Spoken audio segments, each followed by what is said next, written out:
Hello అందరికీ జై శ్రీరామ్. నేను మీ కోజీ పిల్లని పచ్చ యాపాకులతో చేసిన పేస్ట్ తీసుకొని పన్ను తోముతున్నా కాక. చేదంటే చేదన్నది పేస్ట్. మీ అందరికీ తెలిసిందే కదా. ఫస్ట్ ఎవరికి ఏకన్నా ముందు ఎల్లమ్మ కాడ ఒక సీసా పెట్టేసి జై రేణుక ఎల్లమ్మకి అని, అమ్మ ఎల్లమ్మ తల్లి మేమందరం మంచిగా ఉండాలి, మా దందా కూడా మంచిగా ఉండాలి, మా కళ్ళు తాగేటోళ్ళు కూడా అందరూ నూరేళ్ళు చల్లంగా ఉండాలి, కోజీలు ఉన్న ప్రతి ఒక్కరు మంచిగా చల్లగా ఉండాలి. ఈరోజు అయితే మన కళ్ళదుగ్నంలో 38 పెట్టెలేసిండు. ఇక స్టార్ట్ అయింది అనుకో దందా.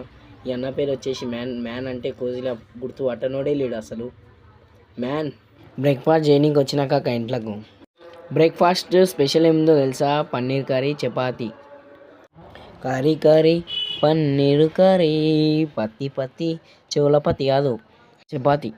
పాపడాలు అయిపోయినాయని పాపడాలు తీసుకురాని ఈ షాప్లో అయితే పాపడాలు అయితే తీసుకుని అయితే ఇంటికి పోతున్నా. ఇంటికి పోయి ఒక దాంట్లో సాంసాం చేసి 5 రూపీస్కి ఒకటి అమ్ముతాం కాక.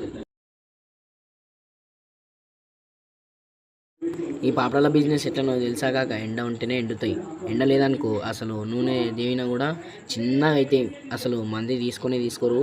అసలు రూపాయికి ఇచ్చినంటే కూడా తీసుకోరు అసలు. ఏమో అన్ని ఎండకేసి అయితే కిందికి వెళ్ళిపోయినా. ఒక 2-3 గంటలు అయితే మంచిగా ఎండనికే. గిరాకీ లేని టైంలో అయితే సీసాలు చూసుకొని సీసాలు ఎరుకుంటున్నా. వేరే వాళ్ళ కళ్ళ కింద సీసాలు ఉంటే కూడా నేను సిగ్గుపడకుండా తీసా, మనకు లక్కైకం కదా, అందుకోసమే. టైం అయితే మధ్యాహ్నం 2:21 అవుతుంది కాబట్టి అందుకే తినికి అయితే దుగ్నం మూస్తున్నా. ఎవరు లేకుంటారు 2:30 నుంచి. ఇక తిని మళ్ళీ 3 గంటలకు వచ్చి దుగ్నం తిరుగుతాం. సరే మళ్ళా బాయ్. తాళం వేసి తినేటప్పుడు కూడా వచ్చి తిప్పలు పెడతారు. ఇక తాళం కూడా తీసి తిని వచ్చి దుగ్నం తెరుచుకొని దుగ్నంలో కూర్చుంటా. దుగ్నం ఇప్పుడైతే గిరాకీ ఎవ్వరు లేకుంటారో చూపిస్తా చూడు. ఎవ్వరు లేదు, మధ్యాహ్నం ఎవ్వరు ఉండరు. మీరు యూట్యూబ్లో సబ్స్క్రైబ్ చేయండి కోజీ పిల్లోడు అని. బాయ్.